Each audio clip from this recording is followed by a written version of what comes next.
So what's that one thing that you would plan for her to see, or you would book for her to see? Something that she would speak about entirely the whole year when she gets back to the US. So I will take her to the Batwa community. Yeah. This is one of the remotest communities we have in Uganda. Since she's coming from the US.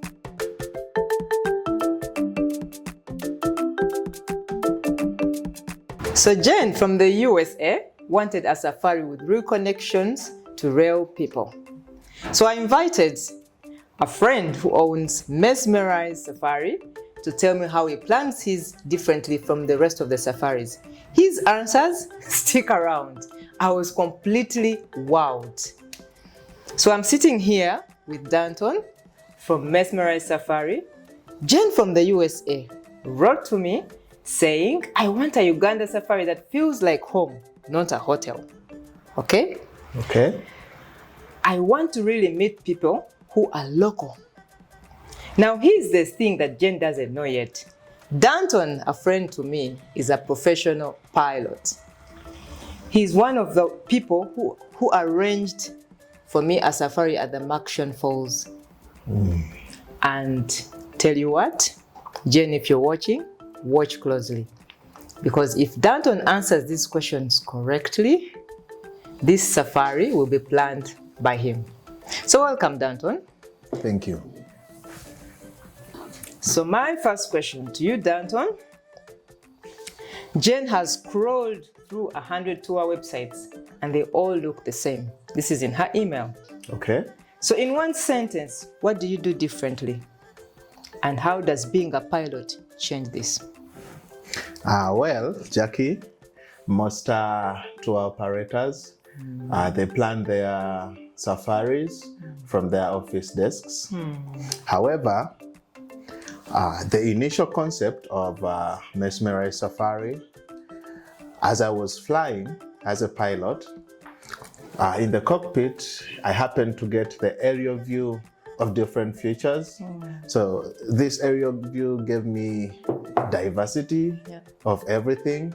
I was really amazed by the remote routes I could have in my sight, the remote communities, for instance, the Karamoja Manyatas.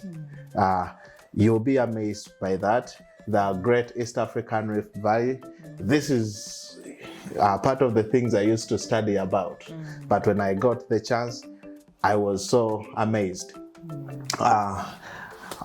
First of all, we also get to understand our client and their area of interest. For instance, Jen says she wants to have a view of the community with the locals. Trust me, Actually, here in her mail. we understand what is her first priority. However, we will give her every other thing, but her priority, she has put it in the email.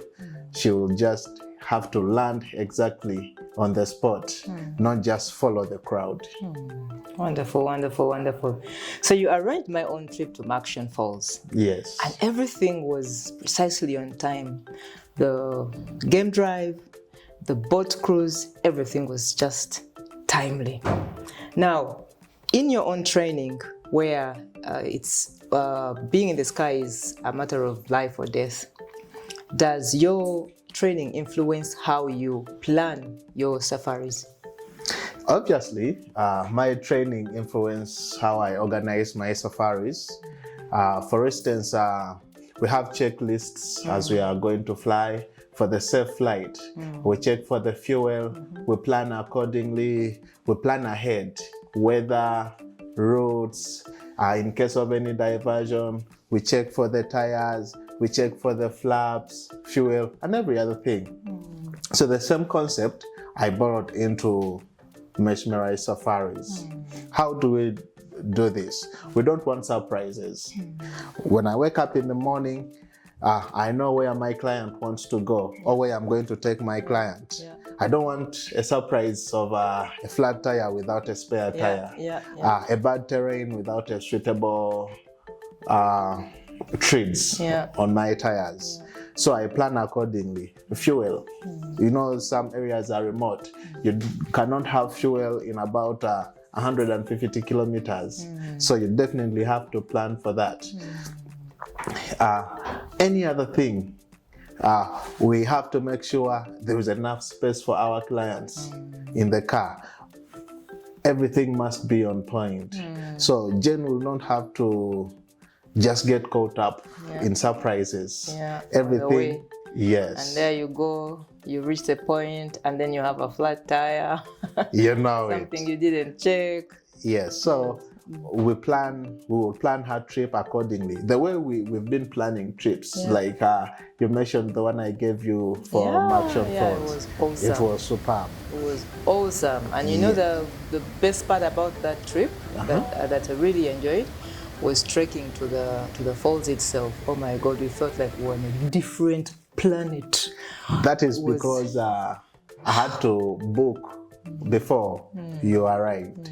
So with Jenny also, we will have to do it the way we do it for other clients. And everything will just be on point. Good. Now, Jen tells me she has 7 days in Uganda. Okay? So what's that one thing that you would plan for her to see, or you would book for her to see? Something that she would speak about entirely the whole year when she gets back to the US, to her friends. All right. Me being a pilot, some people are amazed by how the sky looks. But then a matter of fact is, Jen will come from the US, not by the roads. She will definitely have to fly in. I already know she has already the experience of how a flight looks like. I'll definitely choose something on the ground. Something on the ground in that we have a lot of things she can see. For instance, the great East African Rift Valley. I was amazed. The greatest waterfalls ever. We have them in Uganda, the Murchison Falls. You cannot find them anywhere in the world. But specifically, I would choose to take her to a community, a very remote community, like she mentioned in her email. I heard you mention it. Yes, I had you mention it. So I will take her to the Batwa community. This is one of the remotest communities we have in Uganda. Since she's coming from the US, she's connected, internet, everything, cars, beautiful houses. You're not going to find this in that community. These are the people who sleep in the forest. These are the people without internet. She'll have to experience a lodge without walls. You get that? So she'll have to associate with the community where she will not feel like a visitor. She'll have to sit down with the elders of the community, tell her stories, teach her different cultures. For instance, their own culture, the Batwa. Trust me, she'll be amazed. She'll have to talk about this and talk about Mesmerized Safaris. That's really an unforgettable experience. Exactly. I think she would really love to do that activity. So you are taking her to the Batwa community, and she has really mentioned she wants to mingle with the local people. So as you mingle with the local people, you know that we need a few words here and there. What is that one word you would teach her?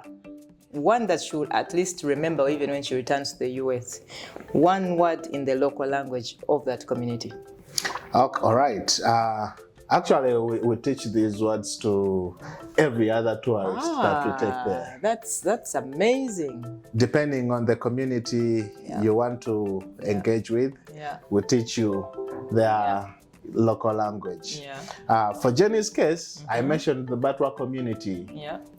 And I'll teach her a word. Since they'll have to tell her stories, do a few things for her, she'll have to thank them. And she'll have to tell them Twebale. And what does that mean? Twebale means thank you. So definitely if someone does something for you and you appreciate, you tell them thank you. In that case, she'll have to say Twebale. I hope, Jane, you are listening in closely. Can you say the word again maybe slower, so that because it's different accents. I understand. Yes. So the word is twebale. Twebale. Twebale. Meaning? Thank you. Wonderful. Now, as you come back from the trip, I know that Jen says, as you come back from the trip, you come towards Kampala. You make stops at the markets as well. Do you do such things for the people that you take on trips, that they stop and say buy some fruits, Ugandan real organic fruits and things like that? And I know that there are different languages coming from the south. Now you're coming to the central.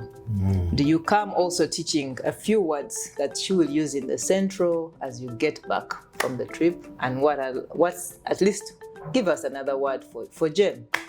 Oh, obviously, since a tourist want to also feel at home. Yeah.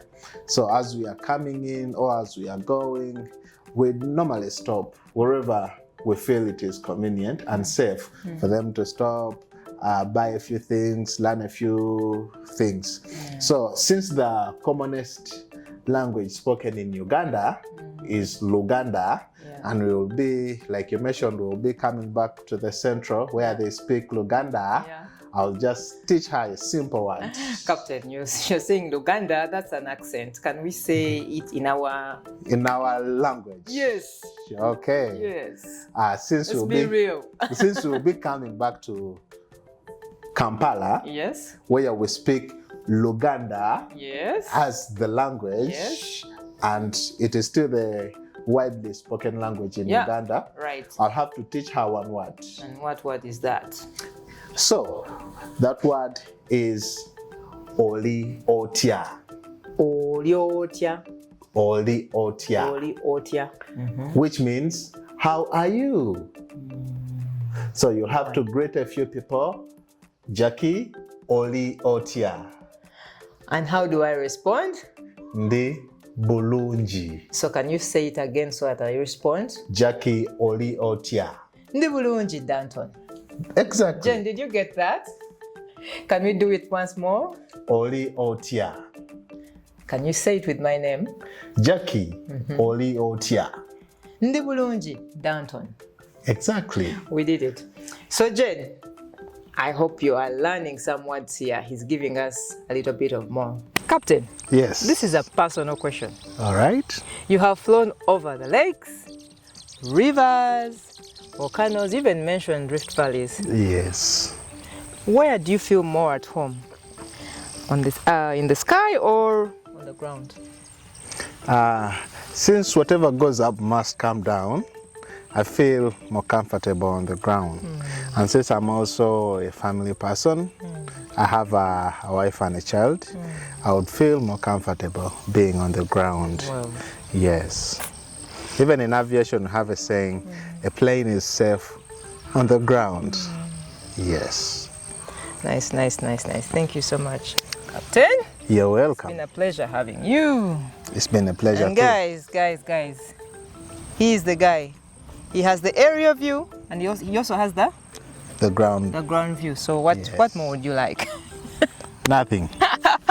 There you go, Jen. A safari that is planned like a flight plan. Precise, personal, and soulful. And you also learned 2 words in the local language, Twebale and Oli-otia. Now that's the Mesmerized Safari difference. Follow, like, share, and subscribe for more stories like this.